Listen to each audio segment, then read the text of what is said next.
And I would like first of all to sincerely thank the scientific committee for the invitation to this excellent meeting and to enjoy the social program as well, because we have already a nice dinner yesterday and we are looking forward for the other activities. So in the next 20 minutes or so, we are gonna see which is the role of imaging in the acute heart failure and advanced heart failure patient, and how the imaging can be integrated in the diagnostic therapeutic pathway to titrate the treatment to our patient. So we have seen this slide before, and we have heard about the pharmacological treatments of patients with heart failure by the excellent presentation we have heard by the two previous speakers. And now what we are gonna focus on will be on the role of the echocardiography, the lung ultrasound, and just a little bit of the renal ultrasound, just to get some insight and perspective on the role of an integrated approach to drive the therapy of our patient. This is the recommendation that are already there since more than 7 years from established scientific societies like the Acute Heart Failure and the joint venture with the ACICM, where the echo, either lung and cardiac, are meant to be in the very first phase, since the pre-hospital setting, to phenotype and to identify which is the hemodynamic profile of your patient with suspected heart failure and or cardiogenic shock. And in the latest two guidelines from acute and chronic heart failure, the echocardiography is considered as mandatory, with a high recommendation at the admission level, during the hospitalization, to follow up the treatment, and up to the pre-discharge setting to stratify the pathway of your patient. Now, how to use echocardiography and which are the indices that we have to rely on to treat our patient. You all know that the ejection fraction has been used and validated over 1 million of patients with chronic heart failure, and in the latest guideline, and those from 2016, the heart failure is used to stratify the severity of our patient and to stratify the prognosis of our patient, and it works perfectly well to achieve this goal. So to define which is the function of our ventricle, and also has been integrated in the pathway for the evaluation of the eligibility of our patient for the left ventricular assist device. So it works well, has been validated, and as universally used to define our patient. The question, since many years I have to say, is does it work so well also in the acute setting to identify the ventricular performance of our patient? This is a nice study, there are a few of them, published on the European Journal of Echocardiography more than 10 years ago, where the authors tried to identify and to evaluate whether the ejection fraction in asynchronous left ventricle can assess and evaluate appropriately the ventricular performance. And the answer was actually not really. We do know the ejection fraction is a sort of volumetric reconstruction of the end-diastolic and systolic volume over a cardiac cycle. But when the ventricle is asynchronous, then it doesn't reflect the ventricular performance. And if you cross the corridor of your cardiac intensive care unit, and you see how many patients may fulfill the criteria to get an asynchronous left ventricle, then a remarkable percentage of patients will have these features, like bundle branch blockages, acute ischemia or acute infarction, dilated cardiomyopathy, or Takotsubo syndrome, or right ventricular dysfunction with interventricular paradoxical movement. So all of the patients fulfilling these criteria can be rely on ejection fraction to appropriately perform and assess the ventricular performance. So which are the indices we may look at? There are few of them actually. The other thing, sorry, the other limitation of the ejection fraction in the acute setting are that it's extremely dependent on the loading condition, fast R rate, and the synchrony, as we're seeing. There is high dependence on the stroke volume and end-diastolic volume. We do know, we're going to talk about mitral regurgitation and mechanical complication, that it may be overestimating cause of acute mitral regurgitation, and it's not able to detect subtle left ventricular systolic impairment. So which are the indices that have been used, not validated, because no indices have been validated in the very acute setting. That's the major limitation. There is this nice paper published a couple of years ago from US colleagues that took ancient, let's say, index, which is the stroke work index, which is a sort of parameter looking at the energetics of the left ventricle in producing the stroke volume. And they have applied it to the imaging setting, and they were able to demonstrate that the stroke work index stratify well the patient with increased risk of mortality, regardless the etiology, which was acute coronary syndrome, heart failure, cardiogenic shock, either cardiac arrest, and septic cardiomyopathy. The way to do it, just evaluated the end-diastolic pressure, looking at the E/E prime ratio, and at the aortic VTI to evaluate the stroke volume index. It works well. It's not very handy, maybe just to put there with a calculator and try to integrate all this stuff. Again, it has been used on a retrospective cohort. It doesn't have a prospective validation. The other index that has been used is the cardiac power. This is an old study, a sub-study of the shock trial, and in other subsequent study, the cardiac power has been demonstrated to be the most sensitive parameter to assess the outcome of the patient. There are no big studies for the cardiac power output to be applied on the imaging. There is just one small one and another one of very small sample size where the left ventricular cardiac power index was highly associated with the stroke volume during the down titration of the pump flow in VA ECMO patient. So again, works well, has not been validated yet. Then I would like to show you these old index that have been brought to your attention more than 40 years ago by Derek Gibson and colleagues, which is the longitudinal function, is the MAPSI. I'm sure that everybody ever used it at least once.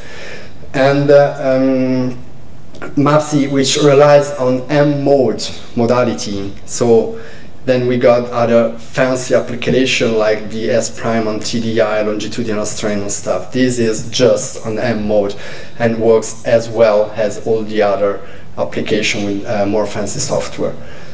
This is extremely sensitive, and I'm going to show you just one case to demonstrate how sensitive it could be to get subtle left ventricular dysfunction of a female of 65 years old with past medical history entailing the left bundle branch blockage, which was not investigated, and hypertension, which was brought to the MCS, to the emergency department, for shortness of breath. She was put on diuretic loops, helmet CPAP, and stabilized a little bit just before worsening the hemodynamic condition few years later in the emergency department. We were brought to the patient bed and we stick a probe up on the chest of a patient. And you can see here the focused cardiac ultrasound with 4-chamber, 2-chamber with a mildly dilated left ventricle septal flash due to the left ventricular branch block. And look at the aortic VTI, the patient had a significant reduction of the cardiac output. That was the ejection fraction, which was obviously reduced. Now we just put a cursor through the mitral valve, and what we observed was that there was a completely suppression of the protodiastolic filling. So there was just one wave at the level of the P contraction. Then we used our MAPSI and we stick the cursor through the lateral wall, And what we have seen was that there was a peak contraction of the left ventricle which occurred way beyond the end of the T wave, just in correspondence of the atrial kicking, which was the reason why that patient didn't have a protodiastolic filling, because the systolic contraction was still in time to the diastolic phase. And that turned into a reduction of the diastolic filling and of the stroke volume of the patient. We just, in the meantime, the troponin arrived, we just sent the patient to the cath lab where there was a coronary obstruction which was treated. Immediately afterward, the patient came back to the ICU. We stick again the probe upon the chest, and we can see this the same ejection fraction with the 4-chamber view and the 2-chamber view. They're just a bit more pericardial effusion. And that was the longitudinal function, with the peak contraction just get it by the end of the T wave. And surprise, that was the diastolic filling. So you had the protodiastolic filling, again, because the contraction was shortened due to the restoration of the perfusion abnormalities, and that was the cardiac output. And this exactly with the same ejection fraction, pre and post.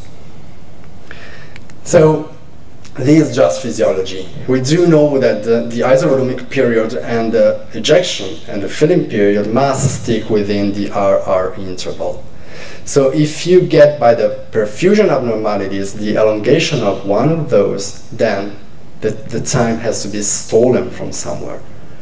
And this time is usually stolen by the ejection phase, which turns into a reduction of the cardiac output. How to combine all together with an index which is called the total isovolumic time, which represents the time where the left ventricle nor fill nor eject is basically a wasted time if is beyond the 14 seconds per minute. This index has been validated more than 20 years ago by Derek Gibson and Alison Duncan at the Brompton, and they applied this index to a number of patients, and they found that it was an extremely sensitive index in patients with dilated cardiomyopathy to differentiate between the left bundle branch block due to perfusion abnormalities and due to electrical abnormalities. If a patient performed echosesadebutamine and the total isovolumic time prolonged, that was a perfusion abnormalities. Whether it stayed the same or even shortened, that was electrical abnormalities.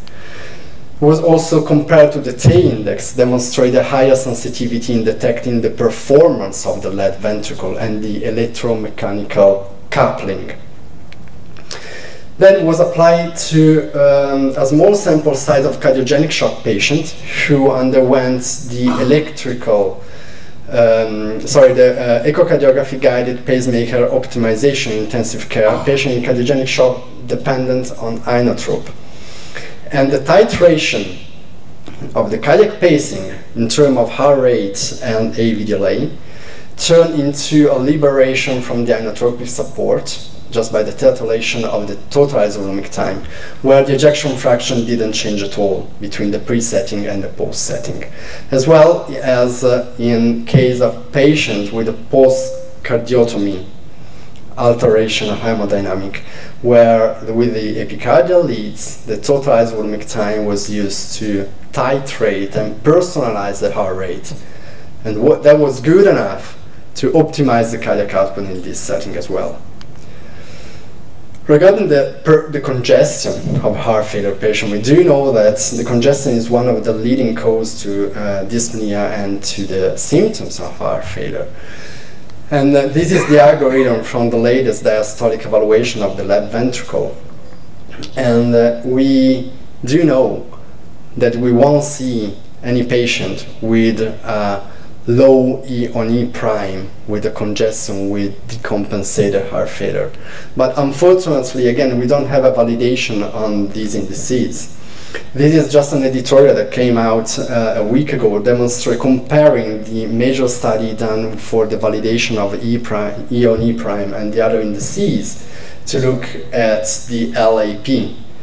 And all the study already published demonstrated at best a very mild performance and sensitivity to assess the LVEDP with echocardiography. And none of this study has been carried in patients with cardiogenic shock. So if you would like to get a number, it's probably better not to rely on the echo. If you would like to get elevated LAP, it's absolutely fine. And then you have to follow to the trend. But just forget the numbers. It is probably also useless unless you have a very severe patient with cardiogenic shock and you have to stick in a PA cath, but it's going to be discussed in the next session. So, which is the imaging index that's perfectly performed for the congestion? We have heard about the lung ultrasound, and we have seen from the second slide that the lung ultrasound is sticking to the recommendation for the evaluation of congestion in the very early phase. It's extremely simple. It can be learned just for the B lines in 10 ultrasound performed. And it reflects perfectly the deaeration of the lung related to the interstitial alveolar syndrome. This has been validated over a huge number of patients. And this is a study which has been published on chest, demonstrating the performance of the lung ultrasound alone versus clinical workup, chest radiography, and peptides in identifying the cardiogenic origin of dyspnea in patients with acute decompensated heart failure.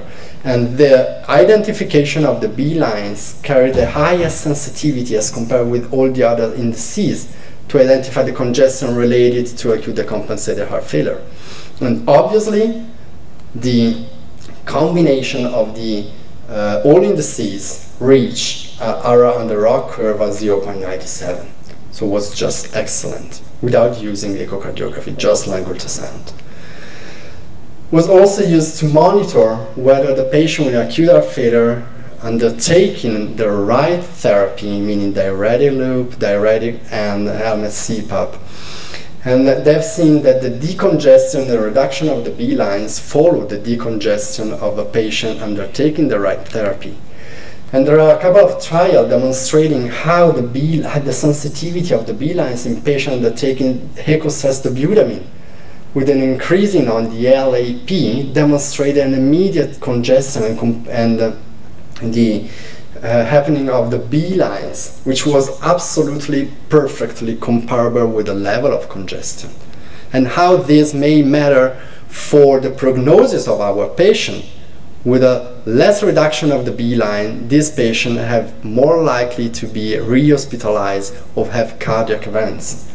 So this is extremely easy, extremely powerful.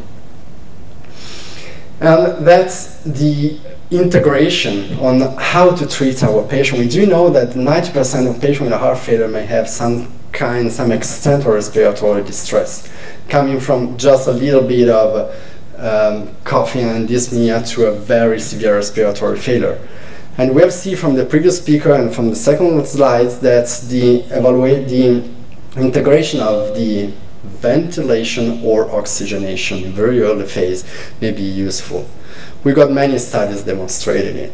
This is just one from the CCTO3 trial published in New England more than 14 years ago, demonstrating that the application of the positive pressure was higher in terms of mortality and in terms of events as compared with standard oxygen therapy.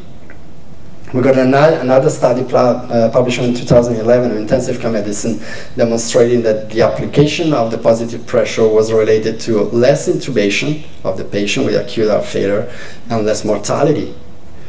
And we got this randomized controlled trial comparing helmet CPAP versus high-flow nasal cannula, demonstrating that the helmet CPAP carrying a more stable level of PEEP was better in terms of hemodynamic improvement and respiratory improvement in a very short term of period.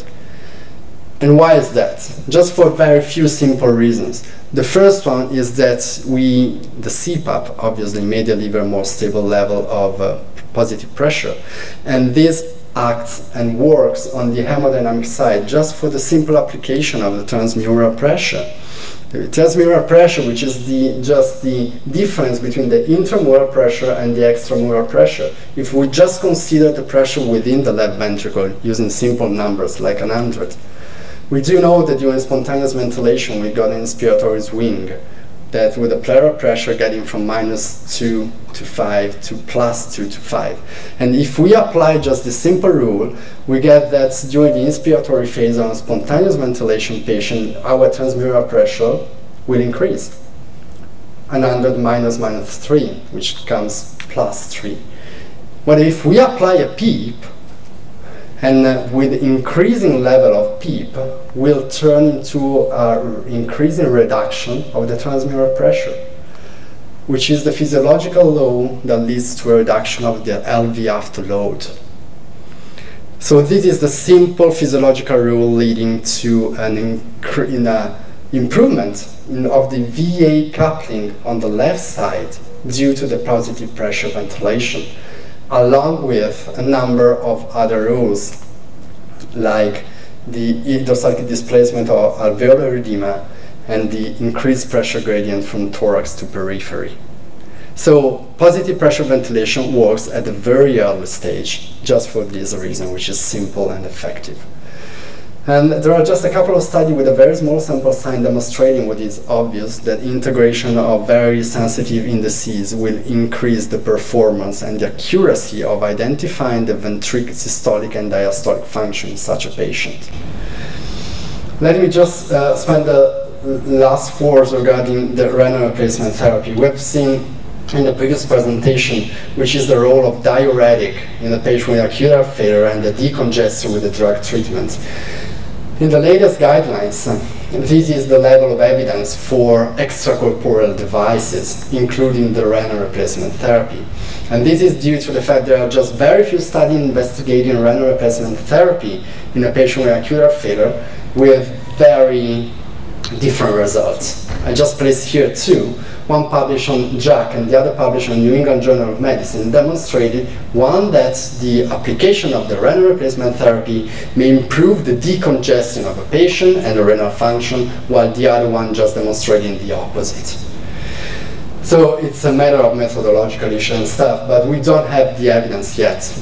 What is coming to the evidence is again the use of imaging in titrating the kind of treatment.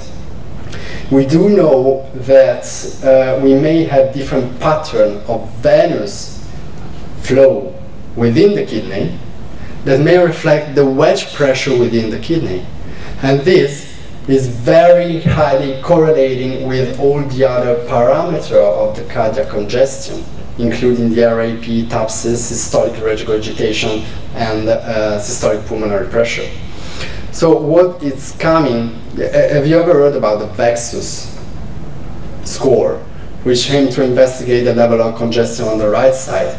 And what we and other group are doing is trying to integrate all the indices within a sort of, not ultrasound score, but bedside evaluation of congestion. You do know that the kidney venous flow must be continuous to be normal. If you have a biphasic or interrupted venous flow, it means that your pressure is rising. If you have a blunted, completely blunted venous flow, it means that your patient has a frank acute kidney injury due to the pre-renal alteration. There are no studies demonstrating that this has to be treated with a renal replacement therapy. I can tell you we use it a lot. And with the furosemide test that is currently used, if you have this kind of flow, well, the patient probably won't start urinating again, at least for a short period, and you have to stick your renal replacement therapy. But evidence is not there yet. So, just to conclude, the imaging is finally, in the latest two guidelines of acute heart failure, integrated as a mandatory, I would say, to define the phenotype of your patient and define the diagnostic therapeutic pathway that your patient will need to relieve congestion and improve the hemodynamic conditions.